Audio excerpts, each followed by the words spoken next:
ಈ ಸಿನಿಮಾ ಮತ್ತು ಈ ತಂಡ ನಾನು ಆವಾಗಲೇ ಹೇಳ್ತಾ ಇದ್ದೆ, ಒಂದು ಥರದ ಪಾಸಿಟಿವ್ ವೈಬ್ ಈ ತಂಡ ಮತ್ತು ಈ ಸಿನಿಮಾ ಎರಡೂ ಕೂಡ ನನಗೆ ಬಹಳಷ್ಟು ಹತ್ತಿರ ಆಗೋದೇನು ಅಂತಂತಂದರೆ, ನಿಮ್ಗೆ ಆ ವಾರ್ಮ್ನೆಸ್ ಇರುತ್ತೆ ಗೊತ್ತಾ, ವಾಮ್ತ್. ಅದು ಒಂದು ಆ ಕೆಲವು ಟೀಮ್ಗಳಲ್ಲಿ ಅದು ಸಿಗುತ್ತೆ. ಏನಕ್ಕೆ ಅಂತಂದರೆ ಅಷ್ಟು ಸುಂದರವಾದ ಮನಸ್ಸುಗಳಿವೆಲ್ಲ.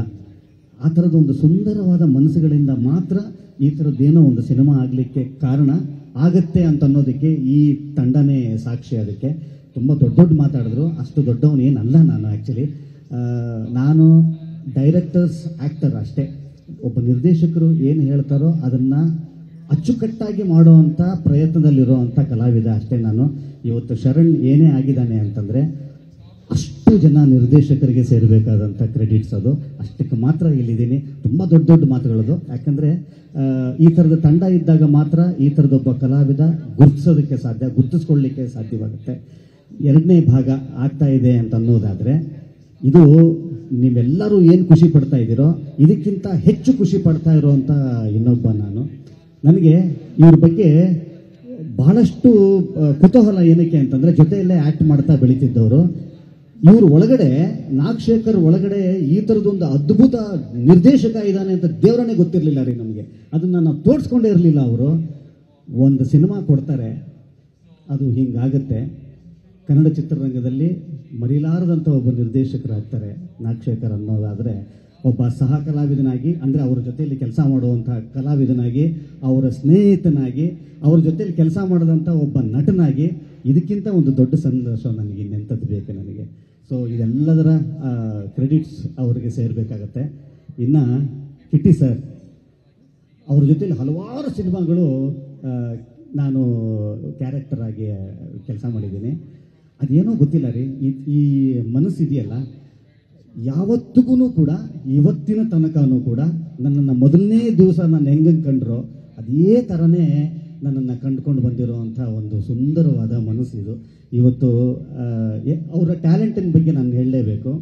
ಒಬ್ಬ ಕಲಾವಿದನಾಗಿ ಅಸೂಹೆ ಬರುವಷ್ಟು ಟ್ಯಾಲೆಂಟೆಡ್ ಕಲಾವಿದರವರು. ಒಬ್ಬ ಕಲಾವಿದನಿಗೆ ಅಯ್ಯೋ ಗುರು, ನಮ್ಮ ಕೈಲಾಗಲ್ವೇ ಈ ಥರದ್ದು ಅನ್ನೋವಂಥದ್ದು. ಇದು ಒಂದು ಸ್ಟೇಜ್ಗೋಸ್ಕರ ಇವತ್ತು ನಿಮ್ಮಲ್ಲೆಲ್ಲ ಮೆಚ್ಚೋದಕ್ಕೋಸ್ಕರ ಮಾತಾಡ್ತಿರೋ ಅಂಥದ್ದಲ್ಲ, ಇಲ್ಲಿಂದ ಬರ್ತಾ ಇರೋವಂಥ ಮಾತಿದು.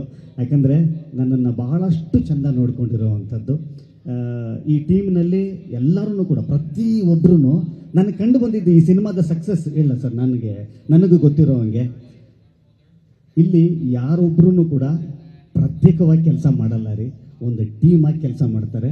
ಖಂಡಿತ ಯಾವಾಗ ಒಂದು ಟೀಮಾಗಿ ಕೆಲಸ ಮಾಡುವಂಥ ತಂಡ ಗೆದ್ದೇ ಗೆಲ್ಲುತ್ತೆ ಅನ್ನೋದಕ್ಕೆ ಸಂಜು ವೆಟ್ಸ್ ಗೀತಾನೇ ಕಾರಣ. ಅದಕ್ಕೆ ನಾನು ಇವ್ರದ್ದು ಕತೆ ಹೇಳೋ ಶೈಲಿ ಒಂಚೂರು ಹೇಳ್ತೀನಿ ನಾನು.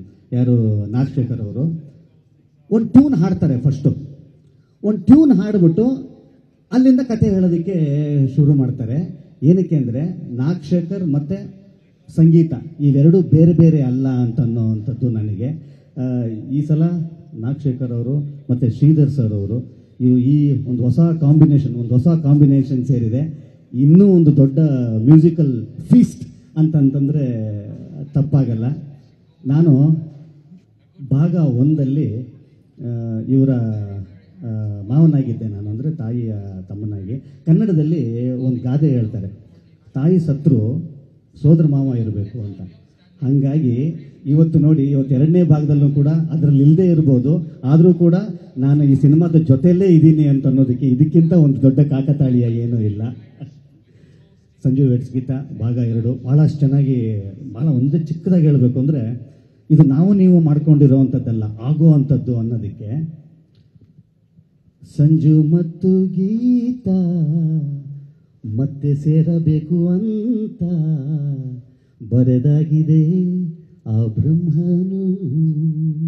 Thank you so much. ಅನುಕ್ಷಣದ ಸುದ್ದಿಗಳಿಗಾಗಿ Vistara news YouTube channel subscribe ಮಾಡಿ.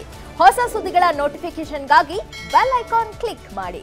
ಲೇಟೆಸ್ಟ್ ಅಪ್ಡೇಟ್ಸ್ಗಾಗಿ www.vistaranews.com ವೆಬ್ಸೈಟ್ಗೆ ವಿಸಿಟ್ ಮಾಡಿ. ಅಂಗೈಯಲ್ಲೇ ಜಗತ್ತಿನ ಸುದ್ದಿ ತಿಳಿಯಲು Vistara news Kannada app download ಮಾಡಿ.